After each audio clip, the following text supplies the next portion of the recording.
Salut à toi l'internaute, bienvenue dans ce premier épisode du meilleur des années 90. Et aujourd'hui nous parlerons de la légendaire, non, de la mythique, que dis-je, de la divine générique.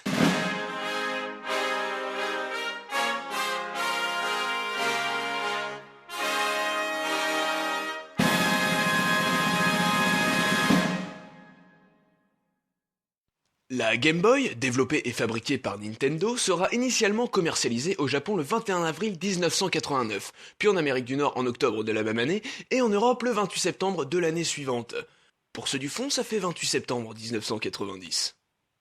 Conçu par Gunpei Yokoi, ou le mec qui révolutionna le monde du jeu vidéo en inventant entre autres le Game & Watch, le Virtual Boy, on va y revenir sur cette chose, ou encore la croix directionnelle.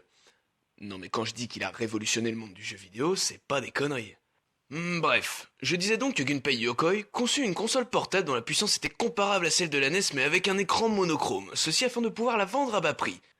En effet, elle sera vendue en France à sa sortie dans un package comprenant la console, un câble Link pour jouer à deux, des écouteurs stéréo, 4 piles et le jeu Tetris pour 590 francs, soit environ 90€. Mais en mars 1992, en raison de son succès, le prix du pack passera de 590 à 690 francs, soit 105€. Et on dit merci le capitalisme. Elle passera à partir du mois d'octobre de la même année à 499 francs, donc un peu moins de 80€. Et la console sans jeu passera sous la barre des 300 francs l'année suivante, soit 45 boules. Elle se vendra à 1 400 000 exemplaires lors de sa première année de vente en France, un véritable record pour l'époque. Mais son ascension spectaculaire ne s'arrêtera pas là. Et oui, à partir des années 1996 sort la série des jeux Pokémon créée par Satoshi Tajiri qui connaîtra un succès tellement énorme qu'il relancera les ventes sur ce support avec plus de 31 millions d'exemplaires écoulés, aidant en même temps la console à atteindre la 3e place des consoles les plus vendues de l'histoire avec 118 millions de Game Boy vendus à travers le monde, juste derrière la PlayStation 2 et la DS. Mis à part le câble Link, oui, j'arrête avec cette blague. Plusieurs accessoires étaient disponibles pour la Game Boy, dont le Light Max, une loupe couplée à deux petites ampoules qui se clipsent au-dessus de l'écran, la radio Game Boy se branchant sur le port cartouche de la console, utilisant les piles de la Game Boy pour s'alimenter et permettant d'écouter la radio grâce à des oreillettes fournies avec, le Super Game Boy, un adaptateur permettant de jouer aux jeux Game Boy sur la télévision via la Super Nintendo avec la possibilité d'y mettre des couleurs, la Game Boy Camera, permettant de prendre des selfies 128 x 112 pixels en 4 niveaux de gris, la Game Boy Printer, permettant d'imprimer entre autres vos selfies en 128 x 112 pixels en 4 niveaux de gris, et la Game Boy Memory Cartridge. La Game Boy Memory Cartridge. La Game Boy Cartouche vendue seulement au Japon, identique aux cartouches classiques mais de couleur blanche au lieu de grise, elle permettait de charger des jeux sur des bandes spéciales appelées Nintendo Power.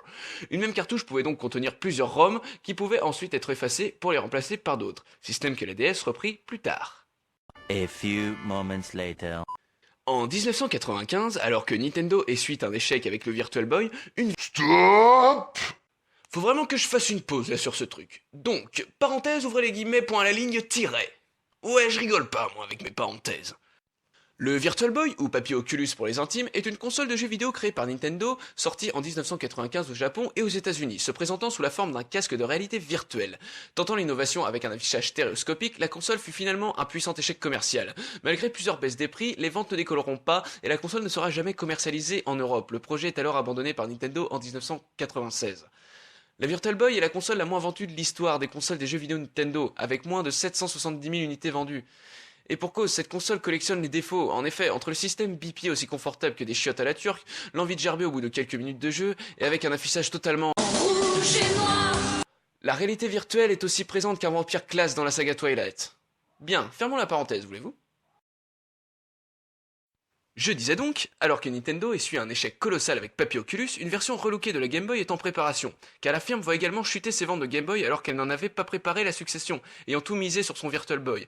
En attendant de trouver une idée, Nintendo lance donc la Game Boy Pocket le 21 juin 1996 au Japon et quelques mois plus tard en Occident. Cette console diffère très peu de la Game Boy, si ce n'est sa taille qui a été réduite de 30%, l'écran qui a été très légèrement agrandi et a perdu son aspect verdâtre, et son autonomie qui est passée de 10 heures pour 2 piles contre 4 pour l'original. Le 14 avril 1998, sortie au Japon et seulement au Japon pour le coup, la Game Boy Light, elle apporte à la Pocket ce qui lui manque le plus, c'est-à-dire un écran rétroéclairé, activable ou non avec le bouton Light, avec lequel il devint possible de jouer dans le noir. Son autonomie passera de 12 heures lumière activée jusqu'à 20 heures lumière éteinte. Mais elle sera très vite éclipsée, non pas que ce fût un échec, mais Nintendo voulait contrecarrer les plans de la concurrence de plus en plus agressive, en sortant la Game Boy Color. Commercialisée le 23 novembre 1998 en Europe, la Game Boy Color propose un écran de couleur et double sa quantité de mémoire pour atteindre les 32 kilo-octets. Juste pour vous faire une idée, cette photo en fait 1261. Un point intéressant réside dans sa capacité à lire les anciennes cartouches de jeux Game Boy en sélectionnant les couleurs à utiliser. Cette fonction de la console est importante car elle a permis de raviver la commercialisation de la gamme existante de jeux Game Boy et ainsi proposer sensiblement plus de titres que ses concurrents directs.